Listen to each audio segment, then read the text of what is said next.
I seek to learn and share with you my own journey and path of learning and understanding on the level 1M. The interpretation and views are my own. The Prophet, on Clothes by Kahlil Gibran. And the weaver said, Speak to us of clothes. And he answered, Your clothes conceal much of your body, yet they hide not the unbeautiful. And though you seek in garments the freedom of privacy, you may find them a harness and a chain. Would that you could meet the sun and the wind with more of your skin and less of your raiment, for the breath of life is in the sunlight and the hand of life is in the wind. Some of you say, It is the north wind who has woven the clothes we wear. And I say, Aye, it was the north wind, but shame was his loom, and the softening of the sinews was his thread. And when his work was done he laughed in the forest. Forget not that modesty is for a shield against the eye of the unclean. And when the unclean shall be no more, what were modesty but a fetter and a fouling of the mind? And forget not that the earth delights to feel your bare feet and the winds long to please with your hair. On Clothes is one of the briefest chapters in the Prophet, yet it speaks volumes about how we cover ourselves, not just physically, but psychologically and spiritually. Through the metaphor of garments, Gibran critiques how society shapes identity, modesty, shame, and separation from nature. Let's explore it in depth, honoring both your personal understanding and the philosophical and psychological dimensions within it.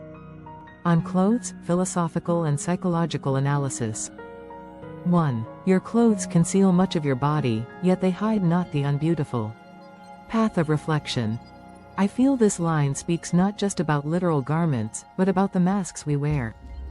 We may dress ourselves in titles, roles, status, or image, but these do not hide our pain, insecurity, or truth. Philosophical insight. Gibran invites us to consider that what is truly unbeautiful, our fears, our illusions, our judgment, is not solved by appearances. True beauty or lack thereof comes from within, untouched by external layers. Psychological view. This reflects the persona in Jungian psychology, the social mask we wear. Clothes can be part of that mask. But hiding behind it doesn't make us whole. Healing comes from integration, not concealment. You may find them a harness and a chain. Understanding. Sometimes what we wear, again, literally or metaphorically, can limit us. We put on what is expected, respectability, uniformity, even silence. But those garments can also be prisons. Philosophically, here, clothing symbolizes the burden of societal expectation. What begins as protection becomes constraint.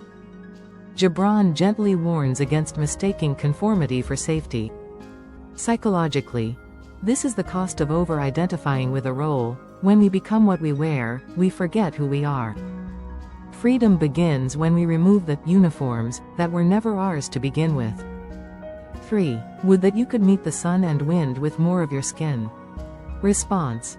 There's a yearning here, to reconnect with what is natural, raw, and free. I hear a call to return to the innocence of the body, and to experience the aliveness of the world without shame. Philosopher's lens.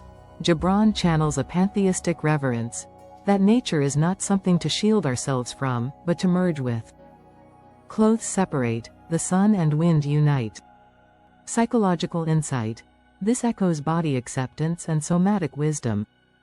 True healing often involves reconnecting with our physical selves, not judging, not hiding, but feeling fully. The breath of life, the wind, the warmth of the sun, these are touchstones of presence. 4. Shame was his loom. Interpretation. This struck me. So many of our coverings are born from shame, not choice. We don't dress to express, we dress to hide, to not be judged, to not stand out, to not offend. But that shame is inherited, not innate. Philosophical depth. Gibran critiques modesty rooted in fear and distortion. When shame weaves our clothes, we are not adorned, we are restrained.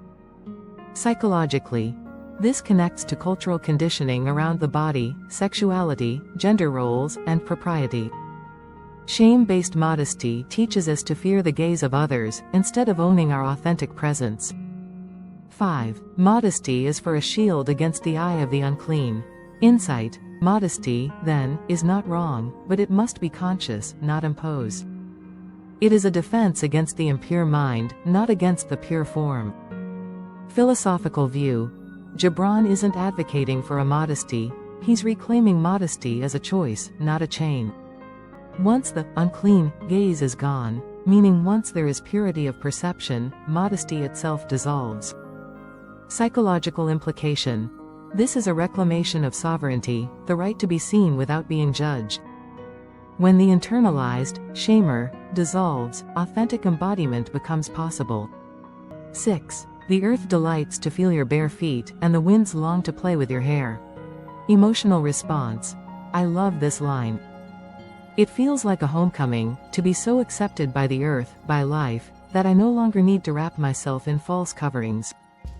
There is intimacy in exposure, and joy in being bare yet safe. Philosophically, this is the most lyrical line, reminding us that nature doesn't judge. The earth and the wind want to meet the true you. Psychologically, this is embodiment and grounding. Walking barefoot, feeling the wind, removing layers, these are ways to return to the present moment, to be seen without distortion, and to belong without fear. Summary.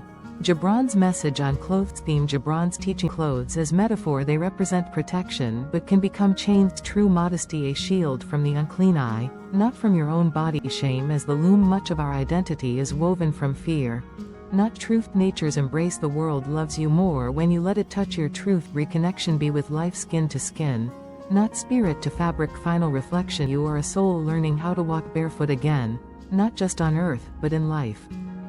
The coverings you've worn, whether for protection, approval, or tradition, have served their time. But now, as you walk more deeply into your truth, you're being invited to shed what hides you, not from others, but from yourself. Let the wind touch your hair. Let the sun kiss your skin. Let your soul breathe unclothed by shame. Thank you for sharing in my journey.